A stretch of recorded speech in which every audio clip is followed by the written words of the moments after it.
This is episode 203 of The Amy Ahlers Show.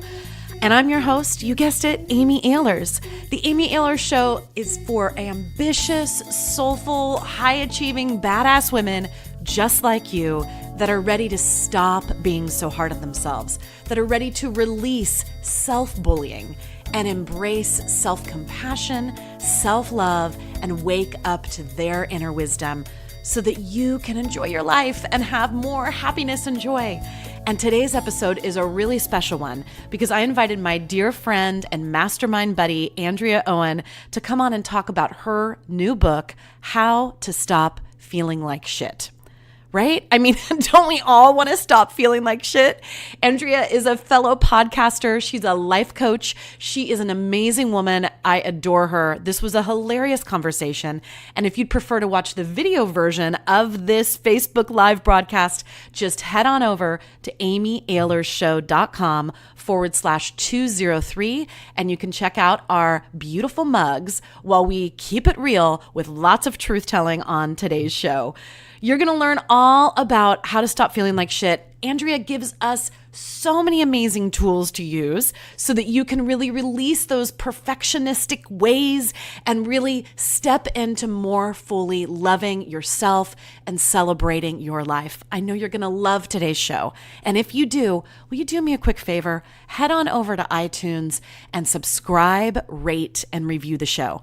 I know it can take just a minute of your time, but I'm here to tell you the more reviews the Amy Ahlers Show has, the more women that are going to find the show. So I deeply appreciate it. It's really one of the highest compliments that you can give me. So without further ado, on to this Facebook Live broadcast that is now here in this audio format just for you. On with the show. Hello, beautiful people. Okay, I'm going to go to gallery view because that's not working. Okay, hello, beautiful people. Okay, so I have a question for you. Are you feeling like crap? Oh, you might want to gallery view because that's not working. Okay, hello, beautiful people. Okay, we're getting there. We're getting there. Hello, beautiful people. I'm saying it again. Okay, here's my question for you. Are you tired, sick and tired of feeling like shit? Are you just fed up and ready to stop feeling like crap? Are you ready to stop beating yourself up? Are you ready to stop being a perfectionist? Are you ready to stop being an overachiever to the point of exhaustion? Are you ready? This is what I love this in this book. Okay, here we go. Are you ready to stop the compare and despair game? Are you ready to stop being an asshole to yourself? That's what we're going to talk about today. So hello and welcome. I'm Amy Ahlers, the Wake Up Call Coach. Welcome to the Amy Ahlers Show. And we have a very special episode today that we're doing via Facebook Live with my dear friend, mastermind buddy, hellraiser, life coach, best-selling author, Andrea Owen. And I'm so excited to have her here. She has a new book out that's called How to Stop Feeling Like Shit. And I don't know anybody in the world that doesn't want to stop feeling like shit. So I'm so excited. Hello, darling. Thank you so much for being here with me. Well, with that intro, let's throw confetti and have a dance party. Thank you. I'm so excited to be here. I've been looking forward to it all day. Yay. Awesome, honey. Okay, so let's dive in because I know that we have people here that are aching and itching and longing to stop feeling like shit. I know that you've been coaching for a really long time, and as have I, right? So we get to see behind the veil of what's really going on in people's psyches and what they're really telling themselves. What are some of the things that you've really noticed over the years that had you pour your heart and soul into this incredible book? Without going too much, I can go into my background story, but I had a pivotal rock bottom moment in my life, which I don't think that everyone has to have those rock bottom moments in their lives. I think that you can definitely have these like micro moments that add up to a big thing in your life. But I had a moment in my life about 11 years ago where at the end of the day, I decided that I needed to take responsibility for my life. I had spent a long time thinking that if everyone else would just get their stuff together, if everyone else would just change, and when I say everyone else, I mean most specifically the person I was in a relationship with, my closest friends, maybe my parents, my boss, if they would all act as I wanted them to, then I would be happier, then I wouldn't feel like shit. But I had this rock bottom moment. And one of the biggest lessons, what I picked myself up off the ground, was that I was the common denominator in all of it. And it was time for me to take responsibility for my life. So it wasn't about putting all the blame on myself and saying like, this is all my fault, that I ended up there. Some of it was because I hadn't listened to my intuition, a little side note, but it was really about looking, when I made the decision to take responsibility for my life, it was about shining the light on and everything from my thoughts, which I know you talk a lot about too in your work, to the behaviors that those thoughts were creating in my life. And I noticed I had big problems with perfectionism and control at that time. Those were probably my two biggest, along with, that's a lie. There was also overachieving and numbing out and isolating were probably my big handful of behaviors. And then when I got into this work, I noticed that I wasn't the only one. I was paying attention to my clients and the women in my classes, and I was having conversations, and I was like, oh, we all struggle with these to varying degrees, but we all struggle with these behaviors. And so that's when I really started to dig deeper in the lives of the people in my community and do some research on it and see what was up with it. And then the book was born.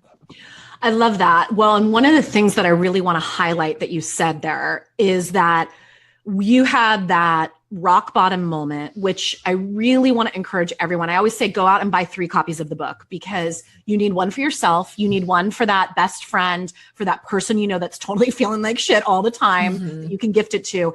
And then I always like to keep a third on my bookshelf, so that when I'm having a dinner party or someone's dropping off their kids at my house and they're beating themselves up, I can be like, I have the book for you. And then we can surprise them with it. So I really want to encourage it, because one of the things I love about you, and I know this is why you have such an incredible following and huge podcast at Your Kick-Ass Life, right, is because you are so deeply honest and truthful about your experiences.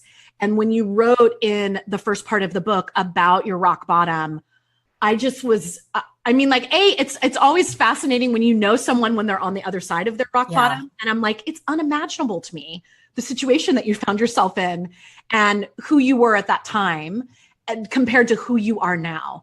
And so you're the ultimate possibility story.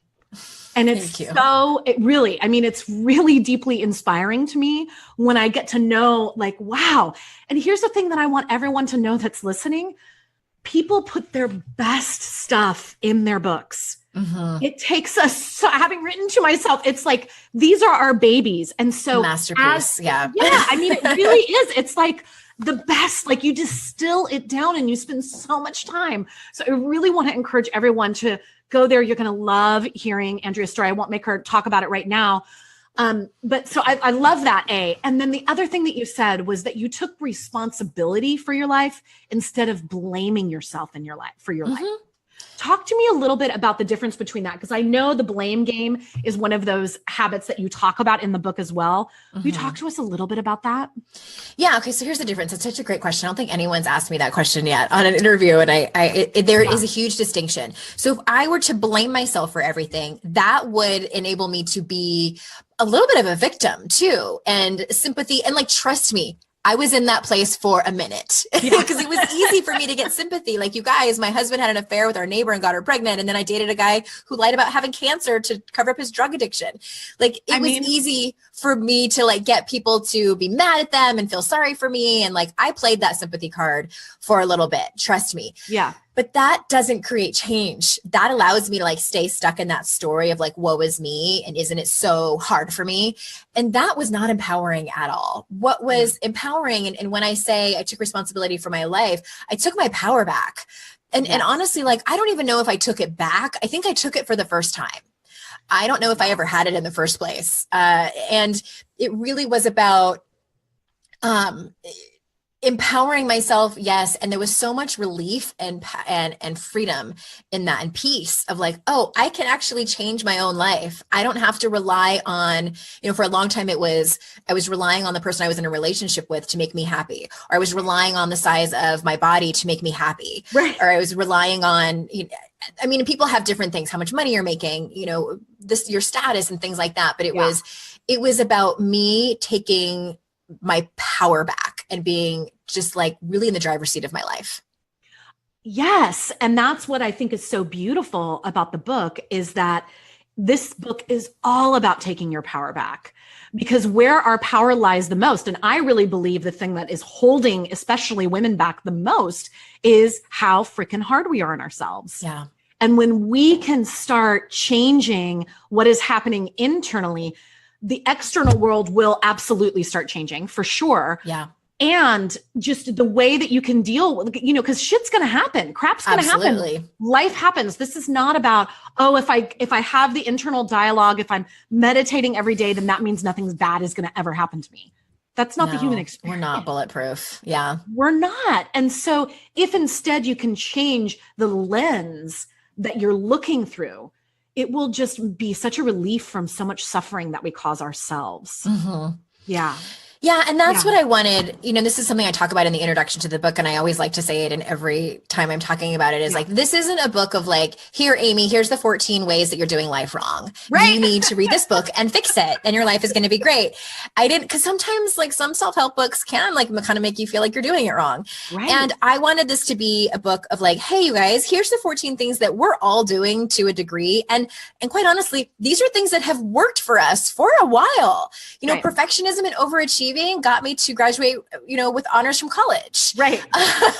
And control. Like, hey, if you work at a 9-to-5 job, you probably want someone on your team who struggles a little bit with control, because they're efficient and productive. Right. So like these things work until they don't. Right. And what I want this to be is, let's be so aware of when we're doing them, when we're people pleasing, when we're isolating, when we're numbing out, so that we don't stay there. Yes. So that we're doing it and we're like, oh yeah, this is me people pleasing. I just said yes to that thing I don't want to do. How am I going to change this? And learning new habits over time. And that's what I want the win for people to be. Yeah. Well, and that's the thing that I love. It's like you can go to the table of contents in the book and be like, all right, you know what? Self-sabotage is my thing. And then you can just go right to chapter 5. Yeah, and just dive in right there.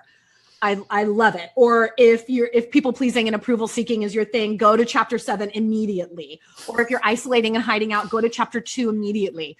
So I love that about the book, that it's like this guide, this thing that you can read from cover to cover, or you can go straight to the thing that you can doing. Skip around. Mm-hmm. Yeah, it's fantastic. So one of the things that I loved in the book, I love so many things, as you can hear, because I'm all fired up about it. I love it. But one of the things that I really stood out to me, this is in the Nobody Likes a Slacker chapter, right? On overachievement. Mm-hmm. And one of the quotes that you have in here, and this, I just want everyone to listen to this and feel if you feel this way. I felt superior telling people how busy I was. I was like, star. Like, I feel like that is such a common thing that I see in my clients, that I see in myself. There is that thing of like, let's see how busy and how much contest you're doing. Contest, yes. Mm-hmm. Like, talk to me a little bit about that, because I just thought that was so. Okay, wait, let me read one more quote about this. Okay. Overachievers believe these things. I am my achievements. Mm-hmm. If I can do more, reach all the goals, be as productive as humanly possible, and make sure everyone knows about it, I can avoid criticism, judgment, and rejection. My entire self-worth is based on what I achieve and how people perceive me in relation to my achievements and what I have accomplished. Overachievers have a one-track mind. Achievement equals safety and love. Mm-hmm. Mm-hmm. I mean, I have chills reading that, because that is absolutely the truth. And I know that you're recovering, we call it in Reform Your Inner Mean Girl, the achievement junkie archetype, right? I'm a recovering achievement junkie. And I know so many of my clients are, so many ambitious, soulful women are that way. Talk to us more about that, hon. Yeah, me too. And it is one still, I think that I struggle with. It's just, it looks different now that I'm a mom and I'm being pulled in a lot of different directions. And it's funny. I was just this morning listening to Oprah's Super Soul podcast, and she had Janine Roth on there, and Janine was talking about how she decided not to have children because she knew that it would, in order for her to do her life's work, she needed to not have children. If she had children, that one would suffer, and I felt bad about myself in that moment, because Oprah agreed with her. And because I was like, me too, I knew one would suffer, and I was like, wah, wah. Yeah. But I agree with that, and I've always said motherhood and entrepreneurship, in my case, I'm always dropping the ball somewhere. And to be honest with you, it's become a huge life lesson in learning to surrender and let go. I cannot overachieve in both. And if I choose one to overachieve in, the other one is going to suffer. Right. So it is kind of like this balancing act. And I don't know anyone that has balance. People ask me all the time, like, how do you manage life balance? And I'm like, I don't. I do it very messy. I do it like one day at a time. Yeah, totally. We were just laughing about that before we started recording. Yes. But in terms of I just turned to the chapter while you were talking about that. I think that one of the things that, and before I talk about what I wanted to talk about, this is tricky because I think for so many of us, it's also embedded in our personality. Yeah. And that's why I titled the chapter, like, nobody likes a slacker, because we feel like, okay, if I'm not an overachiever, then I'm a slacker. Right. Like, it's either one extreme or the other. There's no in between. Yeah.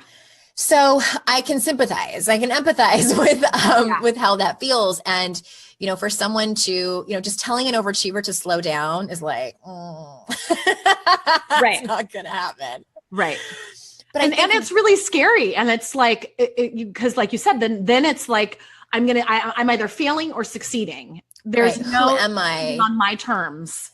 It becomes our identity. And for, I think for women, especially when we live in a culture that we have to try harder than men in order to, get accolades and get credit for things, it becomes our identity, and we don't know who we are without it. Yeah. We have received love and attention and validation through our achievements. So why would we want to stop doing that? Right.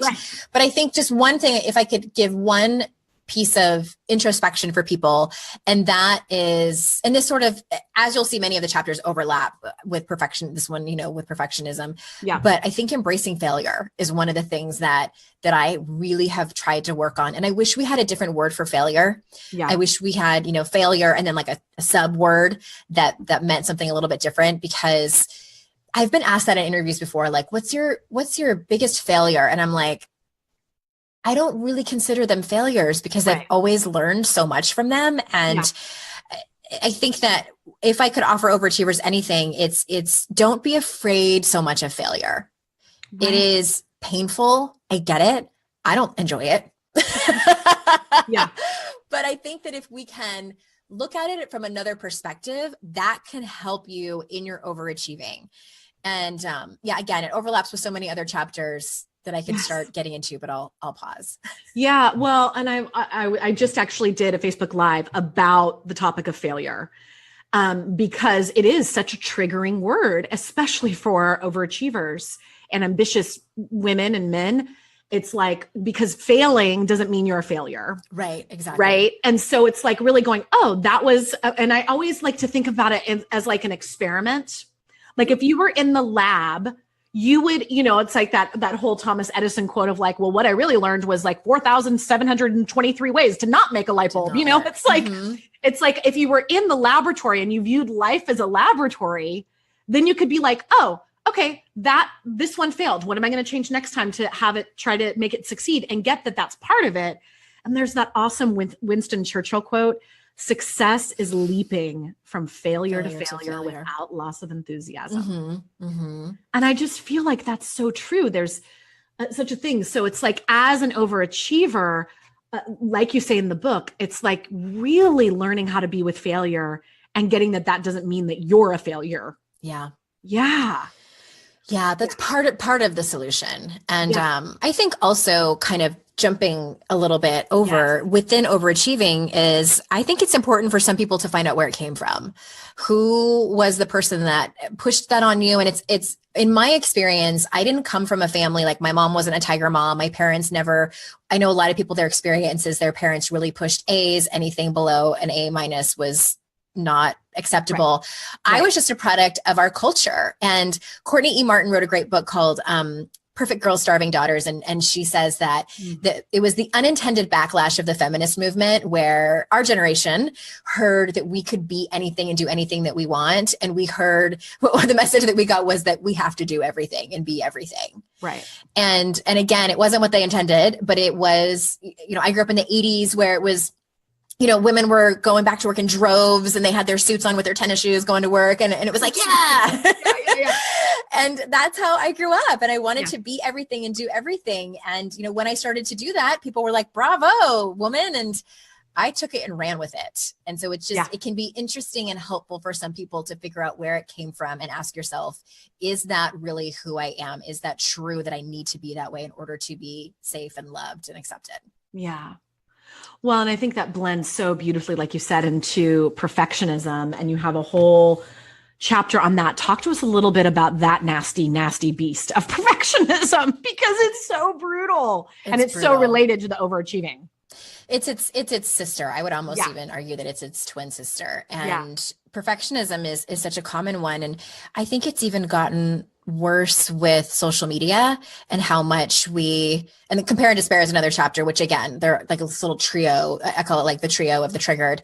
And it's what we do on social media. Like we go and we compare ourselves and we make up stories about other people's lives and how our lives should be.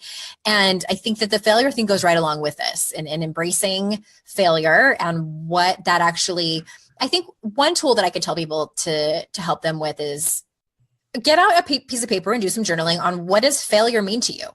What do you make up failure means to your life and who you are as a woman? I think that can be really helpful for people, but perfectionism is one of those things that can be paralyzing too. And just, it keeps people stuck and playing really small. And I get it. It's so scary to put yourself out there with like the uncertainty, like we want a guaranteed outcome. Right. Totally. Like, can it even at least be like close to perfect? But that's why I've like really built a business on, I took a picture of my selfie this morning with like my messy kitchen in the background. And I'm like, I'm all put together here, you guys, but papers everywhere.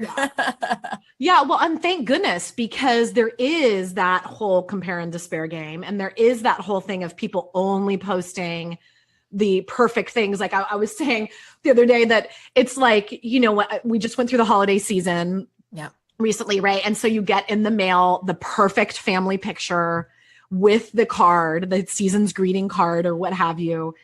And I feel like social media is like that 24/7. It's like getting the perfect photo of the family holiday card on 24/7, available to you anytime you want. You can just go on and then see the perfect part and not see any of the background part. And it's crazy making.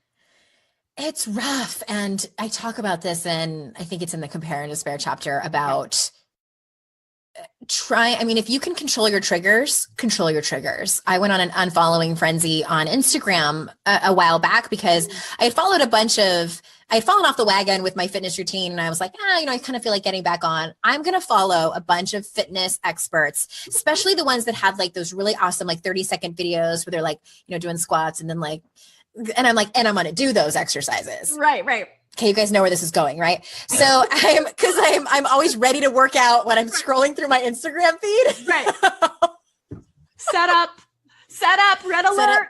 Set up for just, So I found that I had engineered this whole like holiday card thing of people's perfect lives. And then I was also making up stories about their lives. It's like, if this woman can jump squat up 3 steps at a time, then surely her life is better than mine. And just feeling terrible about myself. So I unfollowed them all. Except for maybe a couple who were my actual friends. And it's just, again, it's that awareness. Just be conscious of it. Yeah, I think that's so brilliant. And it is those things like, if talking about, again, this is the book, everyone, How to Stop Feeling Like Shit.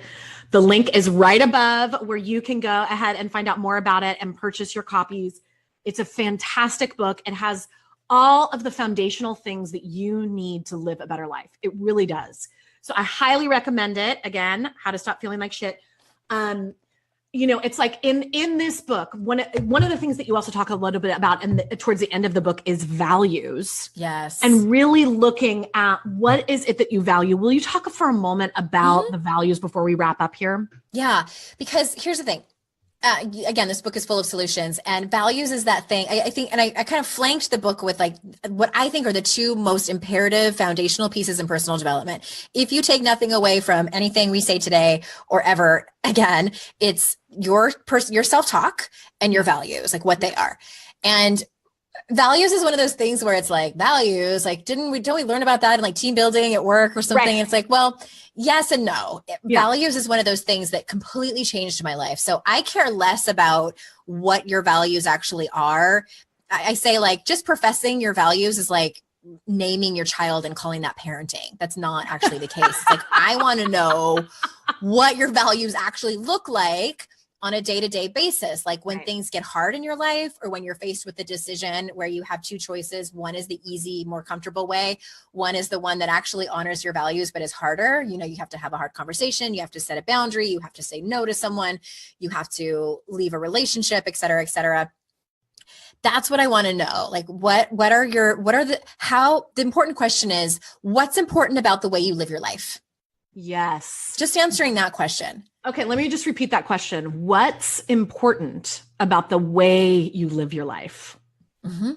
And I think especially for those of you that are parents, that are moms, that are aunties, that are uncles, that are influencing young people, if we can have them understand what our family values are and have them understand that question for themselves, that's revolutionary. It really is.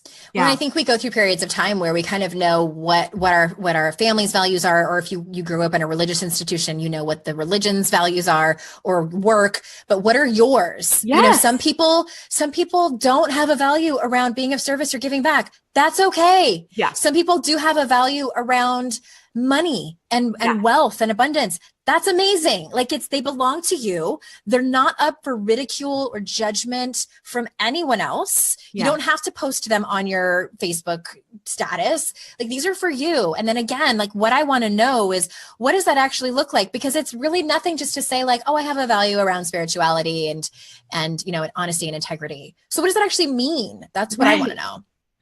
Right. So can you give an example of one of your top values for you?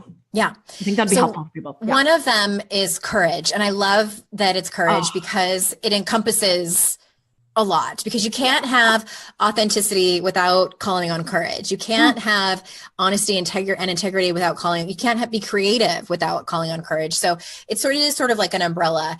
And for instance, an example might be if someone tells a racist joke who's been like a longtime friend of mine, and me and that person like haven't actually even, or maybe, you know, I used to in my former life, like laugh about those jokes. And now it's different for me. And I have to actually say with kindness, you know, I actually find that pretty offensive. That's hard. And that takes courage. Yeah. And the easy way would be for me to just like laugh it off, or pretend I didn't hear them, or change the subject. Like, and those are all things I could do, but that's not being in alignment with who I really am. That's not honoring that value. That doesn't make me really proud of who I am. That's the easy way. And I'm not saying that might be a stepping stone for you, you know, just like not saying anything or not laughing about it, but really honoring my value for the sake of that example is to actually say something. I can still say it with kindness. I don't have to be a jerk. I don't have to be confrontational. Right. But that's and that's hard. And I feel like in this era of Me Too, of speaking out, of women really supporting women, and incredible men also supporting women in having the courage to tell their stories. I just think that that's such a beautiful example of courage in action, is actually sharing that courage in action, saying to the friend that's making that joke, actually, you know what? I don't think that's funny, with kindness, without shaming them. Right. Yeah, exactly. Right. Yeah. I think that's powerful. And so I'd really ask everyone that's listening, you know, go and get Andrea's book, of course, How to Stop Feeling Like Shit. Check out the chapter on values. This is something that is such a foundational piece of coaching. And it changed my life too. Yeah. Hugely, when I understood what my values were. And it had me completely change careers, and it had me get into coaching, because I was like, wow, if I continue pursuing this line of work, all my values are being stepped on a daily basis. Yeah. I'm not going to be able to honor how I want to walk in the world. So Absolutely. another example for me is one of my top values is fun, like fun and play. Huge value for me, right? And so for me, what that looks like is this is why I'm a huge dance party fan, right? So it's like, and this is something that I try to instill in my family, whether we're driving, like this morning, I spent 90 minutes dropping off one kid there, the husband at BART, and it's pouring rain out. It's crazy, right? So we just get in the car and I put on the song Happy. And we're just rocking out in the car because I'm like, I need to honor fun right now because I'm driving in the rain for 90 minutes, dropping everybody off, right? So it's like that, but that's values and action is understanding. That's important to me. I don't want to start my day off grumpy driving in the rain for 90 minutes. So I can put on songs and have a dance party and honor my fun value and talk with my kids and like really try to infuse those values into my daily life. Love it. Yeah, absolutely. That's such a great example. Yeah. So I just want to say, we have some people here. We have Sark that is tuned in. Oh, on the Facebook Live. Again, we're recording this on Facebook Live, right when Andrea is launching her fabulous new book, How to Stop Feeling Like Shit. Sark says Andrea and her book are backing your values outcomes. Yes. And I know she specifically, I talked with her this morning and she said to say hello to you. And she said, courage in action. We have some other people that are tuned in right now saying hello. Feel free to send us some hearts and some love. Let us know you're here. Do you have a question for us before we wrap up? I'm happy to answer. You know what? I would also love to give a book away if that's okay with you, Amy. Oh, of course. If anybody, why don't we do this? This is completely on the fly, so bear with us, people. So today is Monday. How about, because I know a lot of people will watch the replay. If someone's made it this far in the interview, thank you very much. Yeah. And how about by Friday? I have no idea what the date is. So today, I don't even know what day it is. I'm on a book tour, you guys. Yes, we would be looking at the 13th. I think it's the 13th, 12th or 13th. I think it's the 12th. Yeah. So until January 12th. And at the end of the day, we will randomly pick a winner. Just tell us what your biggest takeaway of this talk was. And I will, on our end, we'll mail you out a book and we'll notify you. We'll tag you there and get it all taken care of. Okay, great. So what you're doing is you're commenting below this video, those of you that are watching on Facebook Live, with what your biggest takeaway is, what you loved, what you received from this interview. And then Andrea and her team will select someone at random and they will let you know that you are the winner of the book on Friday. Yay! I love it. Thank you everybody for showing up. It makes me happy. I love it. All right. So as we wrap up, here's what I'd like to know from you, darling, as we wrap up the Amy Ahlers show here, which is my new podcast. So we're going to be repurposing this Facebook Live as a podcast. You know what I would love to know is, what is one of the biggest wake-up calls you've experienced in your life? Oh my gosh, how much time do you have? I know, right? I've had a couple, but the biggest one by far was my fetal position moment, on the floor. Do you want me to tell that story? Yeah. I can tell it in a couple of minutes. Yeah, we're good. I was married before. I'm married now, but this is my second husband. My first husband and I had been together for, at the time everything split up, almost 14 years. So we started dating when we were 17. And we had been married for a couple of years and we were talking about conceiving our first child. And he had an affair with our neighbor that lived across the street and got her pregnant. And so we split up and it was devastating. I honestly was less devastated about losing him. It was a tumultuous relationship. I was devastated about losing his family. We had been together for almost 14 years. The grief of all of it was, and just the event of it, being left for another woman was devastating. Yeah. And then I immediately started dating, which is something I should not have done, but I didn't know any different. I was very unconscious in my life. So I started dating and met this great guy. He was tall and handsome and funny, and he unfortunately had cancer. Fast forward 9 months after that, he did not, in fact, have cancer. He had fabricated the story to cover up his opioid addiction. And he had siphoned thousands of dollars from me. We had made plans to move up to Northern California, actually. And when everything kind of came out in the open, so I had quit my job and I had gotten out of the lease of my apartment when I found out everything. And I also found out that I was pregnant. So there I was, or actually that wasn't my rock bottom moment yet. We had an intervention. He went to rehab and, agreed to get sober, and met someone in rehab and fell in love with her, and we broke up. while I was pregnant. So that month, I was like 3 months pregnant then. Wow. So that was my wake up call. That was like when I decided to take responsibility for my life. And that all happened within the span of about 18 months.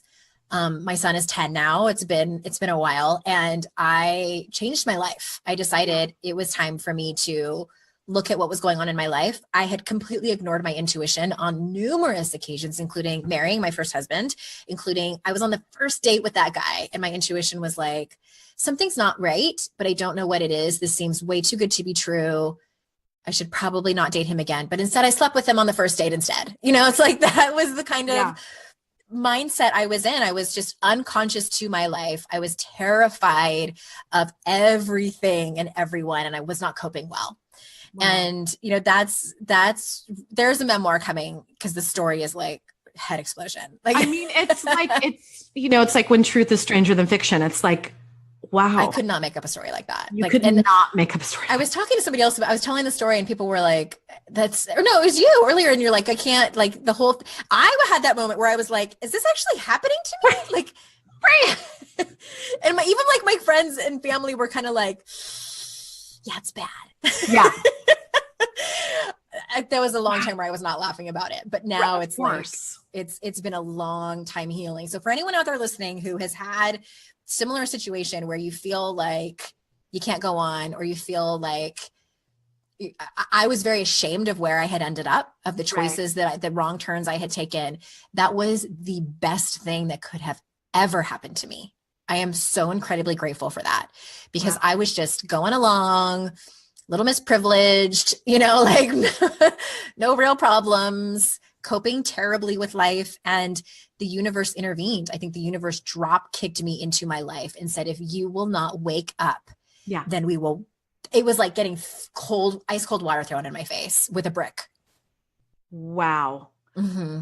So again, like if you're in that place right now, if you're in the midst of a major wake up call that's not delivered, in a really beautiful, like the angels were singing in my meditation this morning, and I woke up. It's like, sometimes life kicks you in the ass, and it's happening. Hey, first of all, run and get your copy of the book, because you'll read more about Andrea's story. And it's like, use this as hope that look at where she is today, in a wonderful marriage, to gorgeous children, doing the work that you were born to do, that you wouldn't have, like, your calling, you had to have all of that stuff happen, I believe. I had to. In order for you to be the incredible coach today, with your podcast, Your Kick-Ass Life, with these best-selling books, like being able to share what you are. And the thing that, and I was telling you this before we went live, but the thing that I love the most about this book is you feel like you are in a conversation with Andrea, just telling you the freaking truth. Mm-hmm. And you're our fellow truth teller. That's why I adore you, and why I love masterminding with you and being a colleague of yours. It's like, you can hear your voice so clearly and distinctly in this book. And that, if you're resonating with what we're doing right now, you're gonna just love the book so much, because that's exactly the tone of the book. It's like, thank you. Listen, sweetheart, like, let's sit down and have a come to Jesus right now. We need to have a conversation. And I appreciate the people that did that with me early on. And I'm also doing a free book club for anybody that signs up or that gets the book before January 22nd. So it's, if you have a hard copy or audio, it's also available on audiobook or e-reader. I think that you have that link, and it's, you just go to claim bonuses on that link that you posted in the comments. Yes. It's totally free. It's 4 weeks long. I'm guiding everybody chapter by chapter. What a huge bonus gift. I mean, I think that's so powerful, and to be really led by the author is, this is a huge value for everybody. So definitely you want to pick up your book sooner rather than later, get a few copies, like I said. And I just thank you so much, darling, for being here with me on this Facebook Live. I think you're extraordinary. You're the real deal. You walk your talk and you tell the truth. And I so appreciate that. Tune into your podcast as well, which is Your Kick-Ass Life. And any final words before we go? Before we turn the off button on the live? Before we turn the off button on? No, I think I'm just grateful for everybody I know everyone's time is precious, and you're being pulled in a lot of different directions these days. So thank you for tuning in, whether you're here on the Facebook Live or the replay or the Amy Ahlers show. And I thank you for your work in the world. And you are one of the most supportive people I know. And I know for everyone listening who follows Amy, like this woman is the real deal. Like you are so incredibly genuine and I just adore you. So thank you. Thanks, honey. Mutual Admiration Society. Let's just validate the shit out of each other for an hour. Everyone will want to watch that.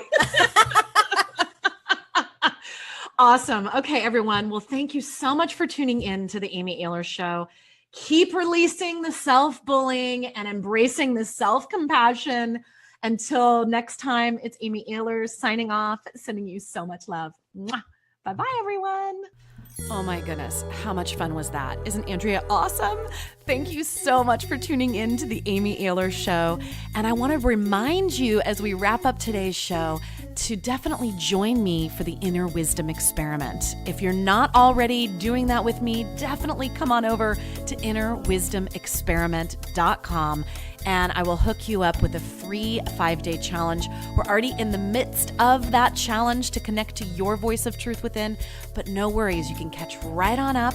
And even if you're listening to the show years from now, I'm going to keep that page alive because I know how important it is for us to really connect in with our inner wisdom and our voice of truth. And make sure also, if you're not following me on Facebook yet, head on over to facebook.com/Amy Ahlers Coach. And that way you can catch me when I go live sometimes. But no worries, if you're not a Facebook Live person, I feel ya. I've got you covered. I'll make sure to also post these on the Amy Ahlers Show on iTunes and Stitcher and Google Play and all the places where this show is being broadcast. So with that, I am wishing you so much love. Keep releasing that self-bullying and embracing the truth about how amazing you are. Until next time, it's Amy Ahlers signing off.